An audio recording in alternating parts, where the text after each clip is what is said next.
Good morning students, welcome to the science class 8th standard. In the last lecture we have seen a fifth chapter inside the atom.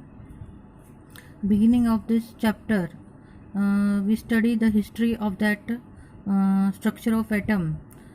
In the beginning in Greek country Aristotle, and in the same time in India Rishi Kanad said this as a Parmanu. First name of this atom is the atomos. Atomos is a Greek word, and that means that the particle which is not further divisible. This is the chart.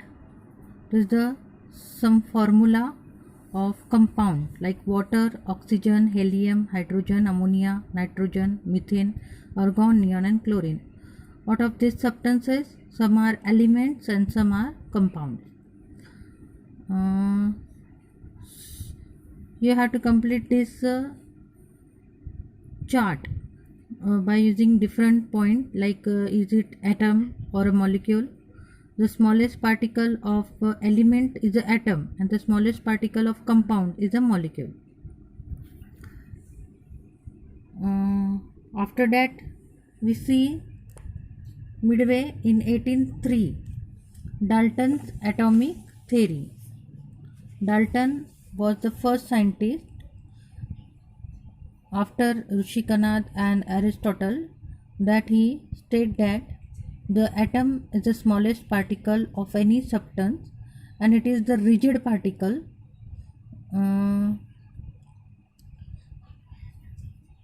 and it is the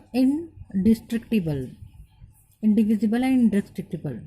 म्हणजे अणु हा पदार्थाचा सगळ्यात शेवटचा आणि छोटा कण आहे ज्याचे आणखीन आपण विभाजन करू शकत नाही, तुकडे करू शकत नाही. तर अणूला त्याने एका बुंदीच्या लाडूसारखी सॉलिड बॉलसारखी संकल्पना दिली. त्यानंतर जे थॉम्सन यांनी यावर संशोधन केले आणि त्यांनी अतिशय महत्त्वाचा स्मॉल पार्टिकल अणूमधला सब पार्टिकल शोधून काढला 1904 मध्ये, ज्याला त्याने इलेक्ट्रॉन असे नाव दिले.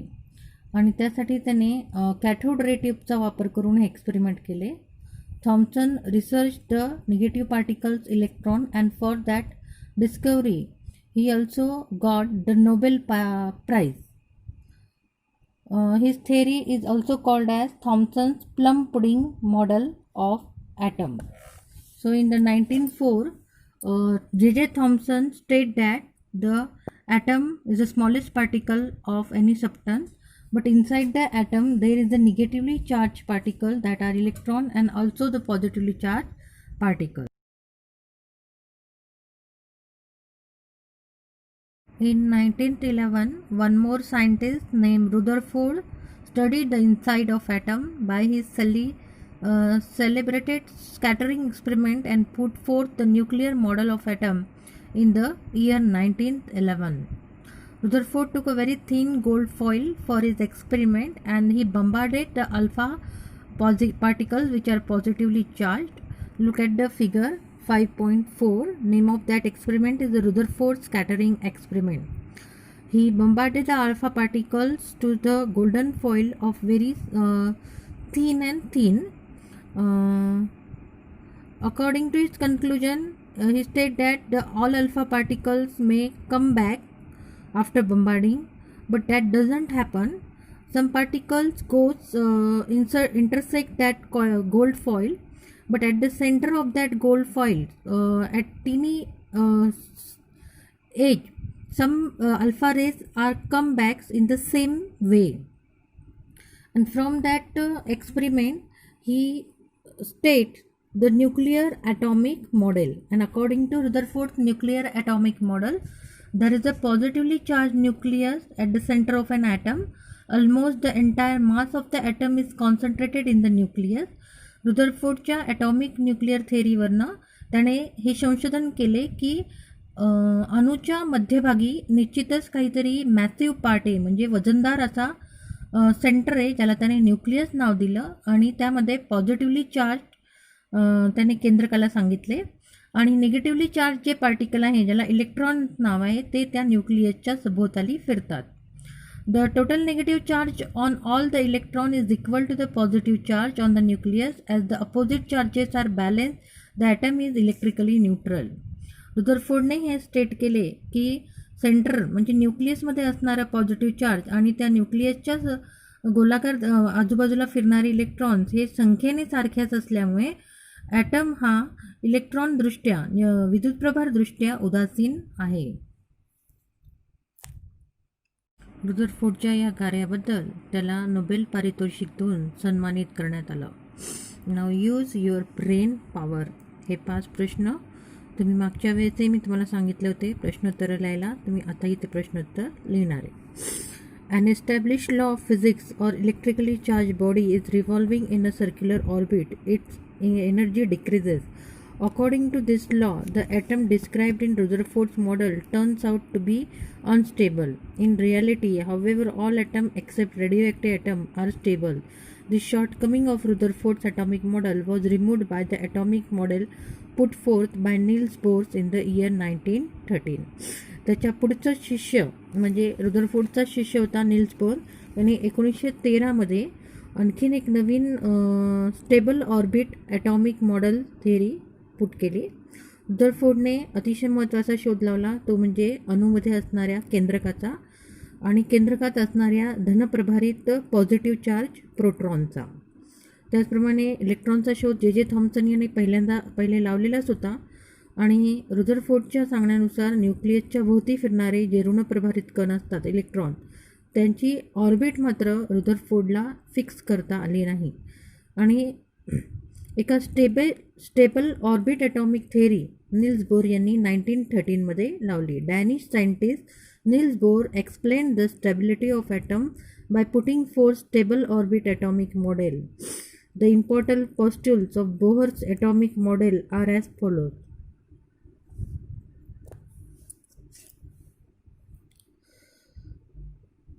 The electrons revolving around the atomic nucleus lie in the concentric circular orbit at certain distance from the nucleus. तर निल्स बोरने स्पष्ट केले की सेंटरमध्ये असणाऱ्या न्यूक्लियसच्या एका ठराविक अंतरावर सर्क्युलर ऑर्बिटमध्ये इलेक्ट्रॉन्स हे त्या न्यूक्लियसभोवती ॲटममध्ये रिव्हॉल्व्ह होत असतात. Energy of an electron is constant while it is in a particular orbit. एका विशिष्ट पर्टिक्युलर ऑर्बिटमध्ये इलेक्ट्रॉन असताना त्यात असणाऱ्या सर्वच इलेक्ट्रॉनची एनर्जी ही एकसारखीच असते. But when an electron jump from an inner orbit to an outer orbit it absorbs energy equal to the difference of its energy level, and when it jumps from an outer orbit to an inner orbit it emits energy equal to the difference of its energy level. वेगवेगळ्या कक्षेनुसार फिरत असणाऱ्या इलेक्ट्रॉनची energy level ही वेगवेगळी असते. पहिल्या आतल्या कक्षेमध्ये फिरणारे इलेक्ट्रॉनची एनर्जी लेवल ही कमी असते. बघा आकृती बघा 5.6मध्ये पहिल्या कक्षेत फिरणाऱ्या इलेक्ट्रॉनची एनर्जी ही कमी असणारे, त्याच्यापेक्षा दुसऱ्या ऑर्बिटची एनर्जी जास्त असणारी इलेक्ट्रॉनची आणि त्याच्यापेक्षा तिसऱ्या आणि त्याच्यापेक्षा चौथ्या. अशा प्रकारे इलेक्ट्रॉन शेल ऑर्बिटला शेल म्हणतात. या शेल जसजशा वाढत जाणारे तसे त्यात फिरणाऱ्या इलेक्ट्रॉनची एनर्जी लेवलसुद्धा वाढत जाणार आहे. ज्यावेळेस इलेक्ट्रॉन बाहेरच्या कक्षेतून आतल्या कक्षेमध्ये येतात त्यावेळेस ती ऊर्जा इमिट करतात म्हणजे बाहेर सोडतात आणि जेव्हा आतल्या कक्षेतील इलेक्ट्रॉन हे बाहेरच्या कक्षेत जातात त्यावेळेस ती जास्तीची एनर्जी ॲब्झॉर्ब करतात गेन करतात. असा हा महत्त्वपूर्ण शोध निल्स बोर यांनी स्टेबल ऑर्बिट ॲटॉमिक मॉडेलच्या नावाने पुढे आणला आणि त्यांनी त्याला वेगवेगळ्या शेलला नावं दिली जसं के, दुसऱ्या शेलला एल, तिसऱ्या शेलला एम, चौथ्या शेलला N. Some more atomic models were put forth after Bohr's atomic model. Atomic structure was studied at depth with the advent of a new branch of science called quantum mechanics. With all those, some well accepted fundamental particles of atomic structure are as follows. मग यापुढेही atomic स्ट्रक्चरचा जो अभ्यास आहे तो चालूच राहिला आणि त्याची एक ब्रांच तयार झाली ज्याला आपण म्हणतो क्वांटम मेकॅनिक्स. क्वांटम मेकॅनिक्स ही सायन्सची ब्रांच आहे ज्याच्यामध्ये स्ट्रक्चर ऑफ ॲटॉमिक त्याच्या पुढचे जे शोध आहे त्याचा डिटेल अभ्यास या ठिकाणी करण्यात आला. आता आपण ॲक्च्युअल ॲटॉमिक स्ट्रक्चर त्यात आतमध्ये जे आपण आतापर्यंतचा शास्त्रज्ञांनी लावलेला शोध होता त्याचा संकलित अभ्यास या ठिकाणी दिलेला आहे बघा. न्यूक्लियस हा पॉझिटिव्हली चार्ज आहे आणि अणूचा सगळा भार या सेंटर न्यूक्लियसमध्ये एकवटलेला असतो. तर ॲटमच्या साईजनुसार न्यूक्लियसची साईज ही खूप छोटी असते. आपण अशी कल्पना करू की एक भला मोठा क्रिकेटचा स्टेडियम गोलाकार म्हणजे अणू आहे आणि त्यातील न्यूक्लियस किती असणार आहे तर मधली जी धावपट्टी असते जिथं बॅट्समॅन खेळतात तो छोटासा चौकोन म्हणजे तो न्यूक्लियस असणार आहे. त्यानंतर प्रोटॉन हा न्यूक्लियसमध्ये असतो. प्रोटॉन हा पॉझिटिव्हली चार्ज सबस्टन्स आहे आणि त्याचं वजन एका प्रोटॉनचं वजन हा 1 AMU बघा इथे दिसते 1 म्यू 1.66 × 10⁻⁷ kg एवढं एका प्रोटॉनचं वजन असतं. त्यानंतर एका इलेक्ट्रॉनचं वजन इथं दिलेलं आहे. when total positive charge on the nucleus is expressed in the unit E, its magnitude is equal to the number of proton in the nucleus. साधारणपणे एका प्रोटॉनला 1 डाल्टन किंवा 1 म्यू असं म्हटलं जातं आणि त्या न्यूक्लियसमध्ये जेवढ्या संख्येने प्रोटॉन असतील तेवढं वजन त्या अणूचं कन्सिडर केलं जातं. जसं हे झेड नंबरने दाखवलं जातं. ॲटॉमिक नंबरमध्ये त्या म्हणजे त्यामध्ये असणाऱ्या प्रोटॉनची संख्या ॲटॉमिक नंबर. जसं हायड्रोजनमध्ये एकच प्रोटॉन आहे मग हायड्रोजनचं वजन किती सांगणार तर ॲप्रॉक्सिमेटली 1 डाल्टन. त्यानंतर दुसरा कण आहे न्यूट्रॉन. न्यूट्रॉन हा नावाप्रमाणे न्यूट्रल पार्टिकल आहे. तो कुठल्याही प्रकारचा चार्ज त्याच्यावर नसतो, पॉझिटिव्ह नाही आणि निगेटिव्ह नाही. एन या अल्फाबेटने दर्शवला जातो. Atomic nuclear of all the element except hydrogen with atomic mass 1 dalton contain neutron. The mass of a neutron is approximately 1 dalton which is almost equal to that of a proton. त्यानंतर आहे extra nuclear part. The extra nuclear part in the atomic structure includes electrons revolving around the nucleus and the empty space in between the nucleus and the electron. त्यानंतर न्यूक्लियसच्या सराउंडिंगमध्ये जे orbits असतात त्या ऑर्बिटमध्ये हे electron फिरत असतात.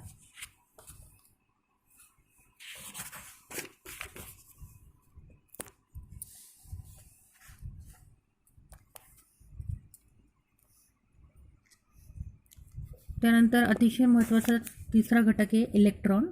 Electron हे negatively charge सब particle आहे, सब atomic particle आहे आणि ते स्मॉल ईने दर्शवले जातात. Each electron carries 1 unit of negative charge. Mass of an electron is 18,000 times less than that of a hydrogen atom. Therefore the mass of an electron can be treated as a negligible. तर इलेक्ट्रॉनवर कुठल्याही प्रकारचं वस्तुमान नसल्या कारणाने त्याचं weight हा negligible असतो आणि हे एक्स्ट्रा न्यूक्लियर पार्ट आहे जे रिव्हॉल्व करतात around the nucleus. The orbit being 3-dimensional in nature, a term shell is used instead of the term orbit. तर ॲटम हा 3-dimensional आहे त्यामुळे सर्क्युलर फिरणारी जी ऑर्बिट आहे ती ऑर्बिट म्हणून कन्सिडर न करता 3-dimensional शेल म्हणून कन्सिडर केली जाते. इलेक्ट्रॉनची संख्या प्रोटॉनच्या संख्ये एवढीच असते. म्हणजे न्यूक्लियसमध्ये जेवढे प्रोटॉन असतील तेवढ्याच संख्येने इलेक्ट्रॉन हे बाहेर रोटेट होत असतात.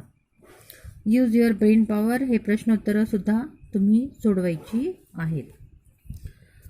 या धड्यामध्ये सुरुवातीपासून आलेले जे प्रश्नोत्तर आहे सुरुवातीचे 4 ते 5 आणि हे 4 हे तुम्ही तुमच्या नोटबुकमध्ये सोडवणार आहात.